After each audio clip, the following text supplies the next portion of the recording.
السلام علیکم۔ اس سال 29 روزے ہوں گے یا 30؟ محکمہ موسمیات کی پیشنگوئی سامنے آ گئی۔ انتظار کی گھڑیاں ختم، عید الفطر کی تاریخ کا اعلان کر دیا گیا۔ کیا آپ حالات حاضرہ سے آگاہی حاصل کرنا چاہتے ہیں؟ خبر کے پیچھے چھپے اصل حقائق جاننا چاہتے ہیں تو ابھی سبسکرائب کیجئے جلمل پاکستان کو اور ساتھ ہی گھنٹی کے نشان پر کلک کر دیں۔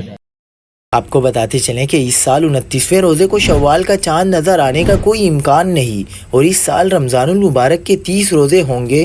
محکمہ موسمیات نے کہا کہ شوال کا چاند 19 مارچ کو نظر آنے کا امکان نہیں۔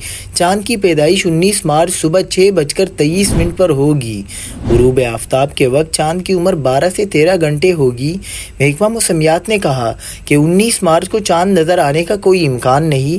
عید الفطر 21 مارچ بروز ہفتہ ہونے کا امکان ہے۔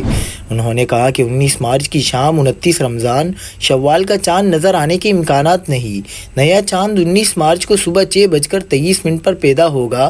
محکمہ موسمیات نے کہا کہ چاند کی عمر 12 سے 13 گھنٹے ہوگی۔